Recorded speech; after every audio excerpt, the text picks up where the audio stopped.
You are listening to Parenting Our Future with certified parent coach Robin McMahon, author of The Yelling Cure and founder of Parenting for Connection. My podcast is all about providing you with the tools and solutions you need in your parenting so you can create the family you always wanted. For more information on my book and other resources, check out yellingcurebook.com. Hello, everyone. Welcome to Parenting Our Future. I have a really great episode ahead. We are talking about mindfulness for teens and teens struggling with anxiety. So I have the honor of talking to my guest, Jennie Battiston. She is a licensed marriage family therapist from the state of California. She's also graduated cum laude with a master's in clinical psychology from Pepperdine University, which is in Malibu. She began her career working with teens in Burbank high school campuses and is also a frequent guest speaker at high schools in Southern California. So she's with teens a lot. She has also been a facilitator for Angst, which is a documentary on anxiety, which helped create a dialogue of support between students, teachers, and parents on the challenges of coping with anxiety.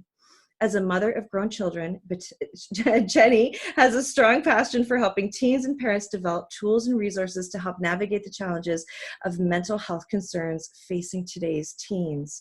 She's the founder and director of the Hope Therapy Center of Marriage and Family Counseling of Burbank, California, and Santa Clarita, California. And actually, if you are in California, her and her partners are expanding their practice to offices in Orange County and Washington State as well. So, Jennie, welcome. Thank you for being here.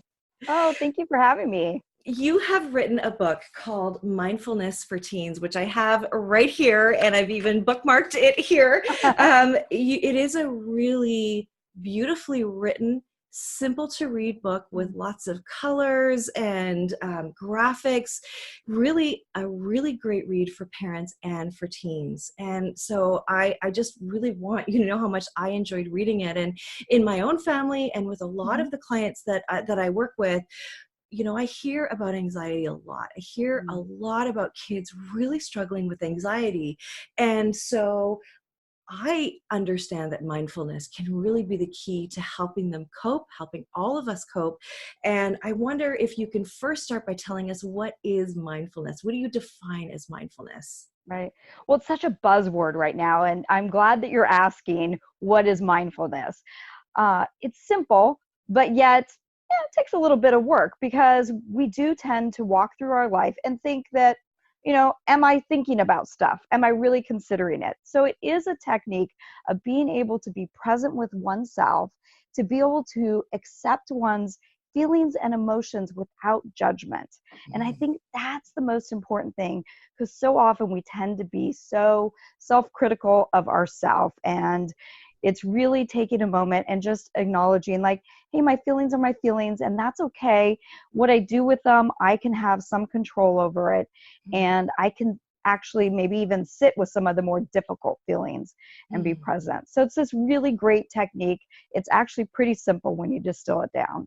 Yeah. So you're saying noticing your feelings, not judging your feelings, and then being able to have the wherewithal to know what to do about those feelings. That's what you're saying. Yeah. Okay. So why did you why did you focus on teens for your book? Yeah. Well, a lot of it came from actually my adult clients saying, wow, I wish I would have learned these skills as a teen, or asking me, how can I help my teen? So that really propelled a lot of why I was like, well, gosh, I've been working in high school campuses. I've been working with teens and teaching them these skills. And now I'm teaching my adults this. Why not actually really get in there and really teach kids from the beginning, so they have a tool that they can take through a lifetime? And it's interesting because a lot of schools actually are starting to embrace the concept of mindfulness and actually teach it in the classroom. And so I thought, well, hey, why don't we actually create a book that can be practically used by teens? Yeah, and your book is like a guidebook. I mean, it is very simple exercises for whatever your whatever the situation is. It's so practical. It's so great. Mm-hmm. And you're right. I mean, even I'm seeing this in schools. One of my boys is in elementary school, and I am seeing them do mindfulness. I actually was having my boys come home after school and do mindfulness, where we all lie on the floor and we put something on like our tummies and we raise it up and down, right? And my one son said, "Mom, why do I have to do this? We're already doing this in school." And I was like, "Oh, this is great news. This is Yeah. great news." So, okay, so you're saying that you had clients, they were all wishing that, like, when life got really tough, which is often in teens, but so many things are happening brain-wise, physically, emotionally, hormonally. There's so many changes going on, and kind of things start to get real in high school, Yeah. right? Oh, Yeah. yes. So having these tools means that you have control, right? Gives you control, and that you aren't a passenger on the train of your emotions, that you have the tools. And once you learn them, you have them for a lifetime. Isn't that so exciting? So Yeah, exciting. So, absolutely. so now there's more reasons too, right? Because you're saying these parents are saying, look, I wish I had these, but also my teen needs these tools. And so tell me about, aside from what I just mentioned, all of the changes, what are teens facing? Like, what are some of the things that you're seeing that makes this a really relevant topic? Yeah. Well, on one hand, it's really great that we're encouraging kids to think of higher education and what are you going to do after high school, but also it has to be done in a thoughtful way, because teens are becoming so anxious about what's after high school. Oh my gosh, I need to have good Yes. SAT scores or ACT scores. I need to have lots of extracurriculars. I need to, I need to maybe look at having a job. Or what are my friends doing on social media? Am I staying up on the trends? And so they're thinking about so much, and that is just unfortunately kind of propelling some of the anxiety. So they're comparing themselves to others, as well as they're worried about, oh, what's my next chapter? And then you throw in this piece that we talk about. I mean, I think we do want to be mindful about the environment, but so many kids are worried the world's just not going to exist because we're destroying our environment. So you have that extra layer of stress that's in there that kids are just thinking about, and they don't really know how to help themselves or answer these bigger questions. And so they're just sitting and stewing instead. Yeah. And that's, wow, that's a lot. When you break it down like that, that is a lot. That's no joke. Mm-hmm. Mm-hmm. And I think that what happens is our kids are opting out, right? And it's looking like an opting out. But what I mean by that is they're just saying, like, I can't do it. So then their grades go down, or they're just staying and maybe gaming all day long, Mm-hmm. right? Or stuck to their phones, Mm-hmm. right? Mm-hmm. And I would guess, and you're the expert, not me, but I would guess that this is part in, because how else do I deal with this? Because my parents are also on my case, and they don't understand, and they aren't giving me empathy and compassion for what is really going on, or not even asking me what's going on. I'm just going to refuse to even participate. Is Mm-hmm. that accurate? Yeah, absolutely. And so a lot of times the gaming or the social media becomes a distraction technique, which, okay, we all need a little bit of distraction in our busy life. But when it becomes out of balance and we're actually checking out of life, that's not so great. Well, yeah, and I want to say too that, our kids are feeling their feelings as much as we feel ours, and don't we have a lot of ways to cope that are maybe unhealthy, like wine? And I googled mom and wine, and there's like a bazillion memes and sites and products. We can shop, online shop, we can gamble, we can, I Mm-hmm. mean, eat, we can do so many different things to cope. And then our kids are gaming, and we kind of freak out about it, right? So we need to Mm-hmm. put ourselves in their shoes too, right? Yes. Yes. So if you have a child who is struggling, and you think they're struggling, and you want to help them, how do you even get to talking to them? Because I think a lot of parents are going to get like, "Mom, leave me alone. Dad doesn't get it. He like, just go away." So how do you Mm-hmm. start? How do you even start? Yeah, right. This is the question. I think sometimes parents are fearful to even step in there because they're worried they're going to get that response of like, go away, stop bothering me.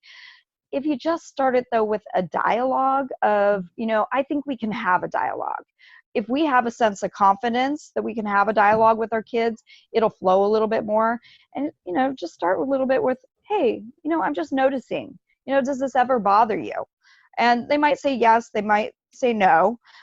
Most of the time they're going to be like, well, yeah, I guess, okay, would you like to have a little less of this? And usually they're going to say, well, yeah, I'd like to feel a little less stressed. Well, okay.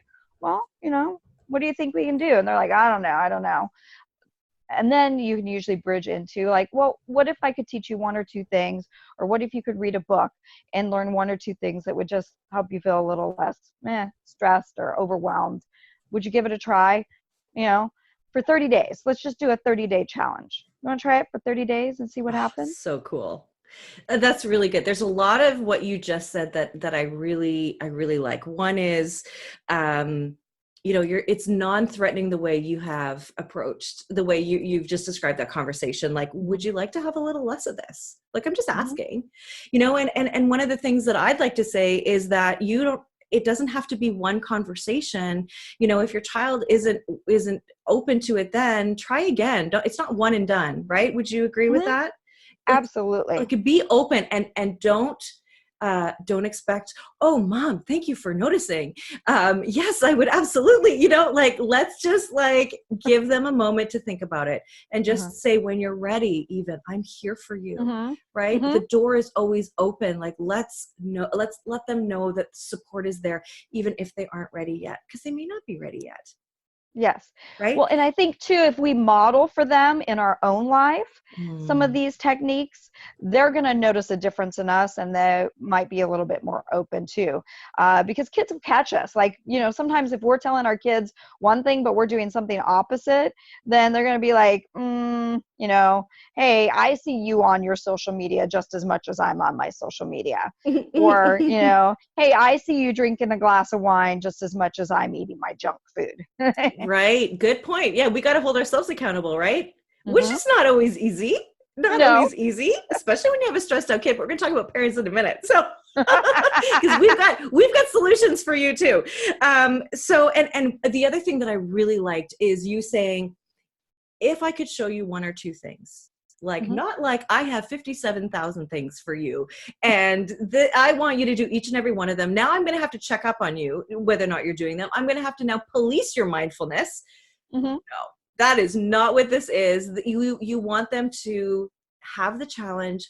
I think that's such a great way of starting it for them. And then we're not looking for perfection here, right? We're giving them grace if they forget or whatever. This is not something to be punished, something to be criticized about. Like, let's do our best for 30 days. How can we do it? Set up a little calendar, even check off the days that you managed to do your, start with 2 minutes. Wouldn't you say? Start with 5 minutes. It doesn't have to be, I mean, you've got mindfulness routines in 10 minutes a day, but it doesn't have to start at 10, No. Okay, good. Yeah. Yeah. And I like that model for them. I use the breathing too when I'm feeling really stressed, right? Which happens, because I've got some stuff going on here sometimes. So, and my son used to feel a little triggered by that because he's like, you're mad at me. That's why you're breathing like that. And I would say, no, I'm doing this so that I'm not mad at you. I'm doing this so that I can show up for you fully calm and present, but I have to teach myself ways too. When you're feeling out of control, I need to make sure I'm in control so that I can be there to help you. So that does bring me to the question, what about parents? Because stress begets stress. Like, we know stress is contagious. And if your child is struggling, that means you're struggling as a parent too, right? So what do parents do to get themselves to a more calm place? Yeah.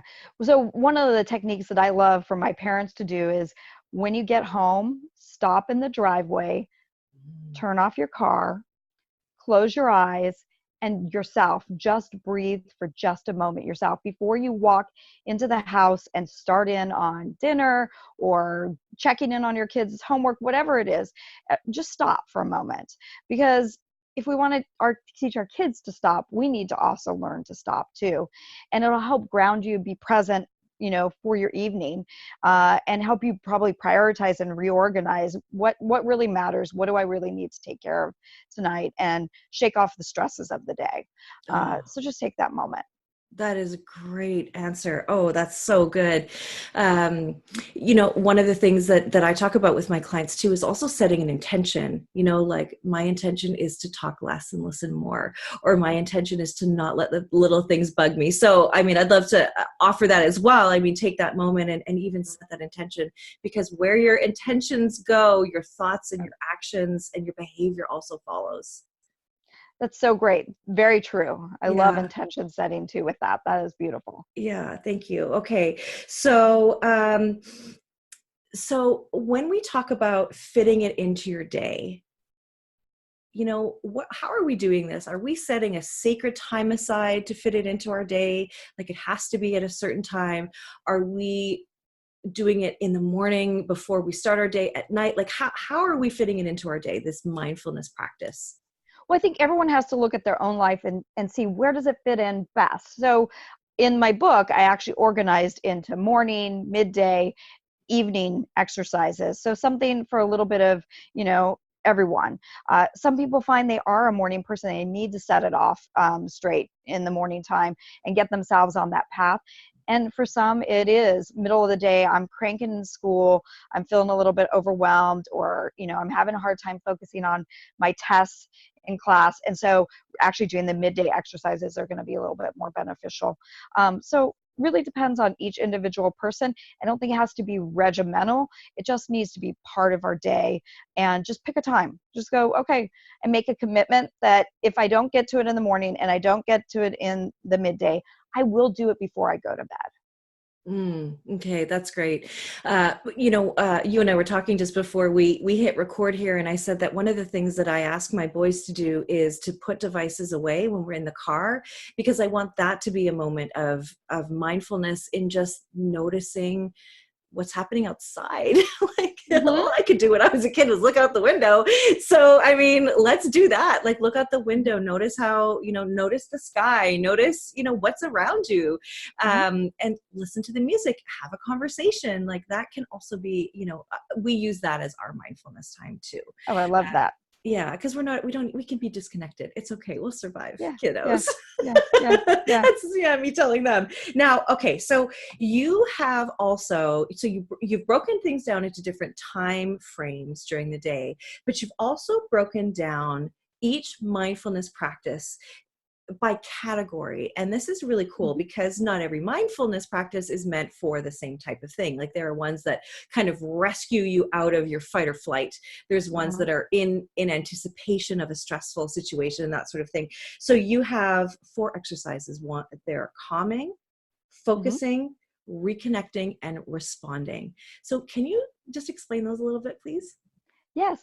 So calming is really great for helping to just smooth out the mood. If you're having a little bit of irritability, maybe a little bit of anxiety, or just feeling overwhelmed, a calming exercise is going to be just really great to kind of just help smooth that out, help you move through those unpleasant emotions, unpleasant feelings, and just get you in a little bit more centered space. And then you've got your focusing exercises, which this is the one that my teens tend to like. The most are those focusing exercises to just help them be able to be present on their homework, on their tests, with their friends, with their family, and the focusing exercises have been shown that if they practice those on a regular basis, they notice they're remembering more, their concentration's improved, they're finding they're studying less for tests and just remembering the material. So I Hmm. love that. What kid wouldn't want Wow. to study less? And that's usually an easy way to get into the idea of like, hey, why don't you give this a try? If you would have to study less at the end of these 30 days, wouldn't it be worth it? And they're like, Mm-hmm. oh, yeah, that's kind of cool. Mm-hmm. Uh, and then we've got those reconnecting exercises that are feeling centered, and are going to help teach our kids, feelings aren't bad when they're unpleasant, and we can move through those, and just be able to understand their feelings and their emotions, that it's information to help us process our day. Mm-hmm. And we don't have to be critical about ourselves. And then the last one is our responding. And our responding exercises are really good when we do have those emotions that feel a little dark, a little cloudy, and we are like trying to push away from them, but we can respond and redirect them into a more positive zone. You are currently listening to the Parenting Our Future podcast. I'm parent coach Robin McMahon. And if you're enjoying this podcast, please share it with someone who you think might also need to hear this. Please don't forget to subscribe, and I would be grateful if you gave me a 5-star rating on iTunes. And if you're a parent who's struggling and you feel like you might need some support to be the confident leader of your family, where you can calmly respond to any kind of behavior, disrespect, or your kids not listening to you, well, I have a membership group that you might be interested in. All you have to do is go to kamomsclub.com for more information. That's kamomsclub.com for more information. Now, back to the show. So those all sound really great. I love that they each have a specific, targeted reason why you would want to use them. And so you kind of have all of these mindfulness tools in your backpack. So if and when the bottom falls out of your life or a situation, it's like, okay, I've got these in my backpack, my back pocket to take out when I need them. And I love that. So, okay, we've had a conversation with our kids. We've said, hey, you know what? Would you like to be less stressed? I've got 1 or 2 things to share with you. Now what? Mm-hmm. How do we get started? Yeah. So start with breath first. I think that's the most easiest way to ease into mindfulness. So often you think, oh, well, why do I need to be mindful about my breath? And we aren't mindful about our breath. But it is so amazing. Research has shown that with just breath work alone, if that's the only mindfulness exercise you learn, that in 30 days we can see changes in the brain that can really make an impact. And breathing doesn't have to be difficult. My favorite is the Foursquare breathing. You breathe in for 4, hold for 4, breathe out for 4, hold for 4. Repeat that about 6 times at least, or until you feel calm. Some people will do it more. But if we can just teach that one alone to our kids and start young, we can start with our 3 and 4-year-olds even with that one. They get it. They understand it. Yeah. That will help smooth it out. And then usually you hook them with that one exercise and they're like, oh, that was really helpful. Anything else I can do? That's awesome. My son had my youngest one had a blood test the other day, and he was panicking, freaking out. And I said, "Okay, babe." Like we had him on a bed. I had to hold him. Like it was so poor baby. He never had that before. And I said, "Okay, you're gonna." And I had to talk him through it. I'm like, breathe in for 4, hold for 4. We did the whole thing. And then afterwards, he said, Mom, I never believed that breath stuff, but that really worked. That was like, yes, I know it does. I know it does. We got another convert. This is great.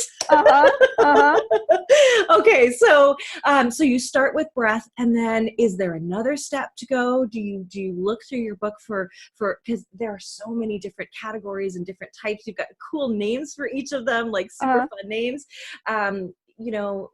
Where do we go from there? Do we just find one that fits, or do we find the situation first and then we fit it with the practice? I think if you notice a repetitive struggle that your teen is having, if they're saying like, I'm having a really hard time focusing in class, help them look through and just go like, okay, let's try one of these focusing exercises and just give it a try, and see if that helps you within class. So, you can laser pointer in on something that you notice they're continuing to struggle with and pick an exercise that might be helpful for that. The other thing is, maybe you just have them thumb through it and say, hey, I challenge you to just thumb through it and pick 3 exercises that sound fun to you. Yeah. Okay. And like when I say they've got cute names, I mean, you've got hello moments, eat the frog. You've got heart of happiness, my favorite things, wise grasshopper, connect 4, a butterfly hug. Butterfly hug is so awesome. Gotta get the book to see what that is though. Yeah. Butterfly hug is so cool. I love it so much. I've never seen that before. And that just sounds so lovely. Okay, so I want to talk about some specific problems that kids are facing. And you were really good about talking about things that I wasn't even on my radar, but you're absolutely right. Like they're anxious about their next step. They're, they're comparing themselves to other kids. And I mean, let's be honest, as parents, we compare ourselves to other parents, right? And of Yeah. course they're going to do the same, right? They're wondering about the next thing. Do I need to be volunteering? Do I need to be getting a job? What about my grades? Because I've got to go to university. And, the way we have structured things puts so much stress on kids. It's really Mm-hmm. true, Mm-hmm. and I think we're demanding more and more of them. And of course, as parents, our intention is we want the best for our kids. But I think what we're doing in a lot of cases is putting more pressure on them, right? Like if you're going to go to business school, you got to go to the best business school. If you're going to do this, well, you've got to make it into this, you can't take a year off. You can't, go to whatever it is. You can't work for a year. You can't, none of this stuff. Right. And that is really stressful. So, okay. So let's talk about kids that have pre-existing things as well. Like what about kids that have ADHD? Because your brains are literally working in a different way, right? Mm-hmm. So can this help them as well? Oh, absolutely. Especially the focusing exercises, because this is where they're struggling often is with their focus. And so giving them actually a tool that's going to target where they're really struggling the most is so helpful. And then it starts to help calm them. And then they can move into doing calming exercises that are going to help them calm even more. And they're going to see the benefit of, oh, I'm actually able to get through my classes. I'm actually able to get through my homework. And I don't feel so stressed. And I don't feel so overwhelmed with, oh my gosh, mom has to be on me to make sure I'm getting my homework done. I'm just doing it now. I'm just doing it. That's awesome. Okay, that's really cool. So start with the reconnecting, or sorry, start with the focusing and then the calming. That makes a lot of sense. Mm-hmm. What about kids that are facing things like bullying? Mm-hmm. How Yeah, can so how can this help them? Sorry. yeah, there's a wonderful YouTube video I love for bullying about helping kids respond to someone who's bullying. Because a lot of times they take those words in rather than push the words out. I talk to my kids about like, hey, people can say these words, and we used to use that old saying, sticks and stones break my bones, but words will never hurt me. And sometimes, it can be true, but we do allow those words to hurt us. And so if we help armor our kids really with that belief of, I don't need to believe those words, I know my internal truth, which a lot of that can come from, hey, let's take 5 minutes at dinner time. Tell me the best part of today. Tell me your successes, which will help build their confidence. So when someone comes at them and tells them and tries to knock them down with those words, they feel already strong about themselves. They know their truth. Oh, I love it. I love it. That's great. And that video that you're talking about, I think I know the one. Is it a girl on stage with a Yes. guy? Okay. Yeah. Well, we'll put that video link in the show notes because it's really good the way he teaches her how to respond, and she's trying her hardest to bully him, and it is impossible. So show your kids that if they're feeling that way, and I love that. Know your truth. Know your truth. But one of the things that I hear even from my own kids is, I'll say, remember, maybe not in those exact words, not remember your truth, but, like, don't forget, like, you're a bright light, like you're a gift to this world. Oh, mom, you always say that, yeah, whatever. Right. And so what I think is happening is that our kids are really hard on themselves too. Mm-hmm. So what is that about? Yeah, the self-critic piece has become such a dialogue. I don't know if it is just because the media out there, they see it on TV where people tend to be critical of themselves and they're not seeing the solutions. So helping our kids with some solutions to catch that internal critic. That's why I like starting that dialogue at an early age of like, hey, tell me 4 things great about yourself. So they're identifying it versus me telling them. As a parent, we can tell our kids all day long what we think is great about them. They need to own it and believe it for themselves. So help them identify what it is that's great about themselves. Mm-hmm. And at first they might push back and go like, I don't know. And, you might throw out a suggestion like, hey, do you think this is great about you? And then they might start to grab onto it. Mm. And I think that also leads us into the practice of praising our kids too, being specific and not just as like a little carrot dangling, like a little doggy treat of praise, right? Like we want it to be specific. Like, I love how hard you tried, or you did it. Like, how good does that feel, right? Bringing it on them. Like, one of the things that I stopped saying is, I'm so proud of you. And instead I say, oh, you should be so proud of yourself. Yes. That's got to be helpful to help them Mm-hmm. not look externally for what's good about them, but to know in their heart of hearts that Mm-hmm. they're loved and lovable and valuable and worthy, right?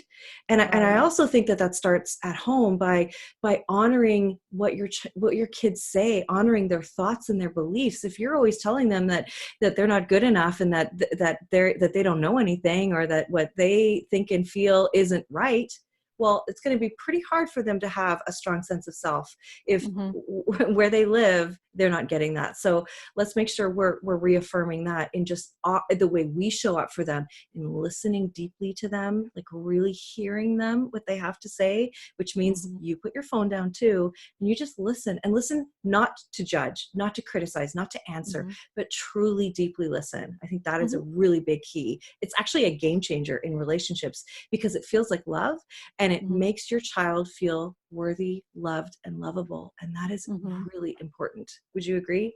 Oh, absolutely. Absolutely. And being able to just stay with their experience and not talk them out of their experience, I think is so important too. So if they have had a difficult day, you can stay with that for a moment, go, wow, that sounded pretty difficult.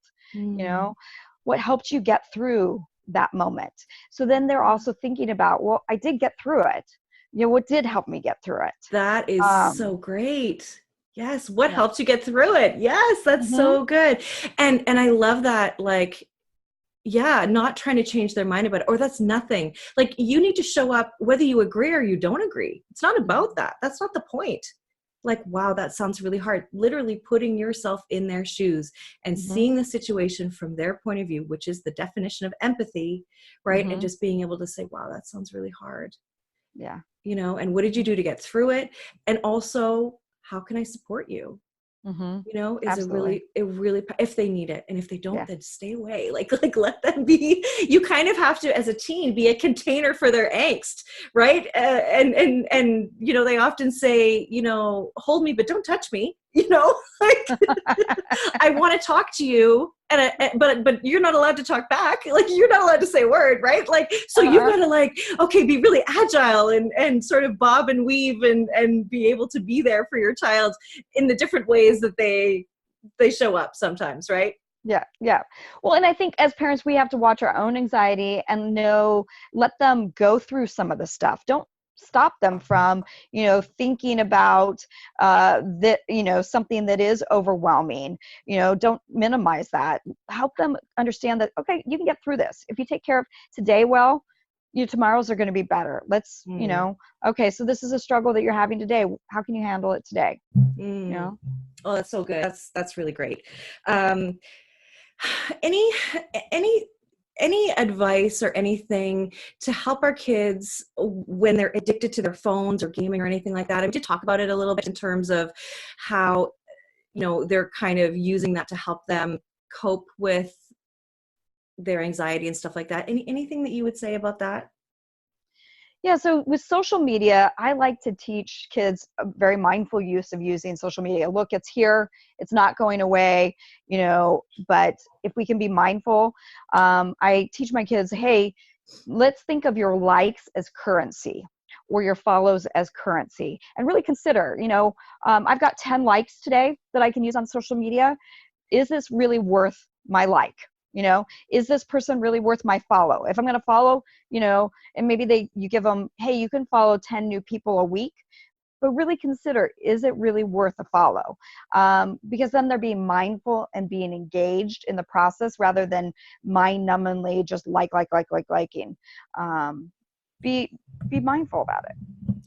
That's really good. That's really good. And I think as parents, we also need to be, because I've been caught looking at other people's social media and thinking, oh, must be nice. Must be nice. Your kid does that. Mine won't. Must be nice. You got all straight A's. And, like, and feeling Uh-huh. less than like, oh, great. You guys get to do family vacations and everybody looks happy, where Uh-huh. we might be struggling. Right. So I think it's a balance of the two. So that's really good. So I want to just, I want to sort of wrap things up and just talk about what you are giving everybody. And we're going to include some things in the show notes, which are some really great tools. So you are giving us breath work in the form of that Foursquare breathing, which Mm-hmm. is such a great tool to use anytime, but it also gets us out of fight, flight, or freeze, right? Which is when we are in crisis. And then can you tell us about the next one, the self-care kit? Because we're going to include Oh, that yeah. too. So cool. Yeah, the self-care kit, self-care is another buzzword, but what really is self-care? And it is, again, just being mindful with with ourself and present in the moment. So I created what I call the Self-Care Ation Kit. Take a Ziploc bag, throw in the Ziploc bag, maybe a vanilla scented lotion, maybe a lip gloss or a chapstick that has a nice smell to it. Because when we activate some of our senses like smell, it grounds us back in the moment, and it creates pleasure, right? So take 5 minutes, lay down on your bed, put a little bit of lotion on, and just smell your hands and just feel the lotion going on your skin, and just notice how that feels. You can throw little things in, such as cough drops with vitamin C in it. So if you have a day where you're feeling a little like, oh, a little under the weather, pop a cough drop, lay down again for 5 minutes, suck on that cough drop. I guess be careful if you're laying down sucking the cough drop. Oh, they're teens, they're fine. Yeah. You can also do some things in there that would be like, if I'm having a rough day that I just need to distract my mind, throw a pack of cards in there. Teach them how to play solitaire. It's a simple game, and it can just be a healthier way to distract oneself from a difficult day. That's just being present for a moment and, okay, playing a little card, or little doodle pad. I also love at the 99-cent store, you can get these little headache cloths. They're like a cooling cloth that you can just put on your forehead. You break it open, you put it on your forehead, and just kind of zen out, chill out for a moment. That is so great. That is so great. I'm going to do that. I'm going to have that in my car. But this is like for when they're with me, but when they're not with me, to have it in their backpacks too. Right. I'm thinking even maybe a note to yourself, like when you're in your settled mind, you can say things to yourself using your own words to calm yourself down too. Like, is that something you could Yeah. include too? Oh, absolutely. I love if they have like a little notepad that's kind of like a gratitude or an affirmation journal, and they can just write little positive notes, and then they can flip through it in that moment. Yeah, awesome. Okay, because it's hard to remember. It's hard to remember when you're in fight or flight. It's hard to know, like, it's hard to get yourself out of that. And so, like, what do I need to do to make me feel better and grounded? That is such a great idea. I love it. Thank you for sharing that. And then there's one more. Mindfulness practice that you call the superhero stance. So tell me about that. Yeah. Who wouldn't want to be a superhero? It's pretty popular these days, right? Yeah. I'd love to be a superhero, but I think we can be a superhero to a certain extent. Amy Cuddy is a social psychologist, and she studied what we call power posing, and it really is kind of that stance, and I call it the superhero stance because that's what it looks like to me, where you just stand, you're going to lift your shoulders, lift your chin a little bit, hands, in a posed position on your hips, feet just a little bit wider. And then what I want you to do is actually look in the mirror and say a positive intention to yourself. Like something like you could say, may I be strong, may I be courageous, may I be wise. And you start it with a may, and then look at yourself and kind of nod in like accepting that affirmation, and then say, I am. I am strong. I am courageous. I am wise. And my teens who do this every morning before they go to school have found that they feel more confident, and more successful by the end of the month, just doing that simple practice. And it doesn't take 5 minutes, it takes 3 minutes. But so important to really look at yourself in the mirror and hold the words to be true. Really believe them, embrace them. That's so cool. That's so cool. I've used it myself, really. Like I am picturing like I'm Superman looking on the top to the top of a building, looking out over the city, right? And like, how powerful I am today, right? It works. It absolutely works because there's a mind-body connection. We know that, right? So of course it works. So, so I just want to thank you so much. I am so honored that you are here talking about this really important topic.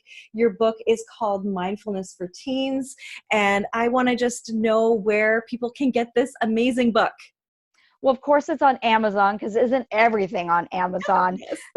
You also find it all the major booksellers too, like Barnes and Noble. So you can pick it up pretty easily. And it's a holiday time, so why not get your kids a tool that and a gift that's actually practical? Right, and really, don't hesitate to use these for yourself. These are universal truths, are they not? Yeah. Yeah. So, any final thoughts before we go? Don't shy away from it. Just try it. Just do it. I love just, encouraging my kids. Just give it a try. Awesome. You got nothing to lose, everything to gain, right? Yeah. What do you got to lose by just trying something? Awesome. Okay. Well, thank you again, Jennie. This has been the best Mindfulness for Teens talk.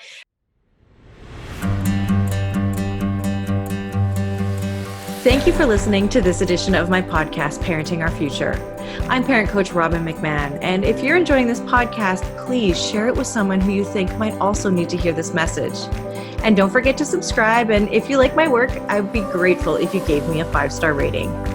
For those of you who like my content and want more, visit me at yellingcurebook.com to get your copy of my book and to find other resources to help you.